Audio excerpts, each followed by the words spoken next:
A lo largo de la historia, han venido apareciendo generaciones humanas que se distinguen por diversos aspectos de evolución tecnológica. Cambios de pensamientos, formas de educación, cultura, géneros musicales, etc. Cada una de las generaciones de personas que se han ido formando a lo largo del tiempo, han tenido unas vivencias y experiencias particulares que vienen marcadas por una serie de características únicas que las diferencian de las demás y que determinan en muchos casos, la forma de relacionarnos con la era digital y las redes sociales. Para este video te muestro una línea de tiempo, que especifica 9 generaciones conocidas que ha tenido la humanidad. Generación perdida, 1883-1899. Con este nombre se conoce al grupo de escritores estadounidenses, Francis Scott Fitzgerald, Ernest Hemingway, John Passos, John Steinbeck, y Henry Miller, que forjaron su carrera después de la Primera Guerra Mundial. En su obra reflejaron el clima de pesimismo de la posguerra y la depresión. Frustrados por el vacío cultural de su país, la mayoría de ellos viajó en algún momento a Europa y se instaló en París, donde vivió intensamente los años 20, la era del jazz y su ambiente artístico. El nombre de Generación Perdida fue acuñado por la escritora y mecenas Gertrude Stein, que conoció a varios de sus miembros en la capital francesa. Generación Interbellum, 1900-1914. Es la generación de entreguerras, por ser nacidos entre el año 1900 y 1914. Eran demasiado jóvenes para servir al ejército durante la Gran Guerra y en general demasiado adultos para servir de personal de tropa cuando se desarrolló la Segunda Guerra Mundial. Generación Grandiosa, 1915-1924. Es la generación que vive en su infancia los años dorados de la década del 20 y en su adultez se ve marcada por la Segunda Guerra Mundial. Los hombres son arduos trabajadores que buscan conseguir el bienestar de su familia durante las épocas de crisis, por esta razón siempre valoraron mucho el significado de tener un trabajo. Se caracterizan por ser pacientes, respetuosos, comprometidos y conformistas, y como consecuencia de la terrible época que les tocó vivir siempre pensaron que el pasado era mejor. Generación Silenciosa, 1925-1945. Esta es la generación que vive los momentos más dramáticos de la historia moderna. Durante su infancia se encuentran en medio de la Gran Depresión de los años 30, la Segunda Guerra, el auge de los gobiernos fascistas. Esta generación es educada en una época donde las instituciones ejercían un gran control sobre la vida de los individuos. Así eran adoctrinados por la fe y educados para hacer lo que otros habían decidido sin cuestionar la autoridad, ni realizar elecciones personales que salieran de la norma. Se les enseñó a callar ante las injusticias. Por esta razón se le otorgó el nombre de Generación Silenciosa.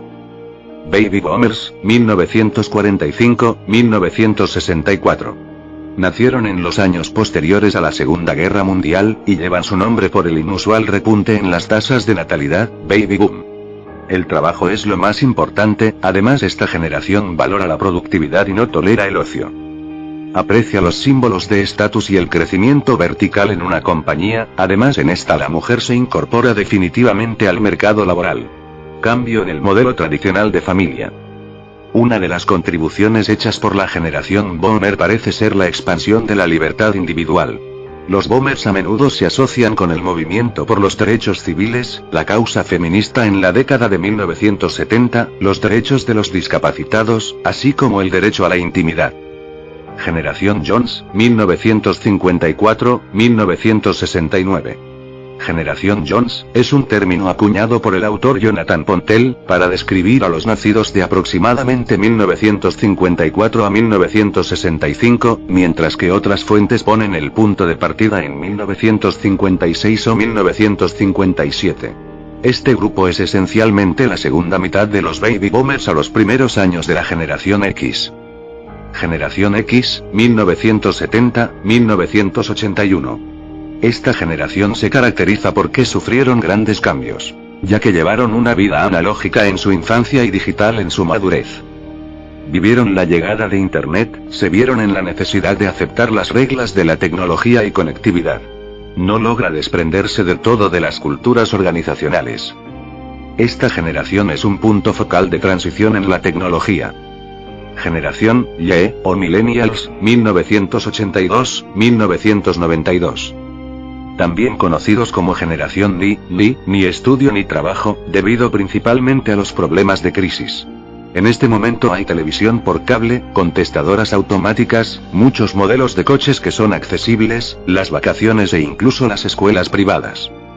Algunos individuos de esta generación se han inclinado también por ser parte de las tribus urbanas como el punk, emo, indie y el gótico, entre otras. Les tocó vivir la transición del DOS al Windows, jugó desde el Atari, hasta la PlayStation 2. Un estudio científico realizado en Estados Unidos demuestra que los hombres entre 20 y 34 años de hoy son considerablemente menos fuertes que sus similares de décadas pasadas. De hecho, casi un 25% menos fuertes. El estudio publicado originalmente en el Journal of Gene Therapy ha cobrado tal resonancia, que fue retomado por el influyente Washington Post estadounidense, y en su principal conclusión dice que los hombres millennial podrían tener manos y brazos significativamente más débiles que sus similares de hace 30 años. El estudio fue realizado entre 237 hombres entre los 20 y los 34 años de edad, seleccionados al azar de entre varias universidades de Carolina del Norte, en Estados Unidos. Entonces descubrieron que al comparar la fuerza de su agarre, estrechar, de manos y el pellizco con los dedos, había una diferencia de casi 20 libras de fuerza comparado con los mismos hombres de 1985. Generación Z, 1993-2004. Nativos digitales. Ya que desde su niñez existe Internet. Poseen acceso y manejo a toda su tecnología. Internet, mensajes instantáneos, SMS, celulares, iPod, iPad, notebook, etc. Ven a la tecnología como elemento fundamental, no conciben el acceso a la información sin la existencia de Google, o a la comunicación interpersonal sin Facebook. Sus medios de comunicación utilizados principalmente son redes sociales. Profundizan los entornos virtuales. Conclusión. Cada generación está formada por los acontecimientos, novedades y tendencias de su tiempo. Y los medios de comunicación juegan un papel importante en la transformación y la configuración de la percepción de las generaciones. No hay duda de que cada diferencia generacional se marca de forma exclusiva. La generación anterior establece el camino para el siguiente. Por supuesto, los conflictos entre generaciones son muy comunes, como una generación de espera de la conformidad de la otra generación.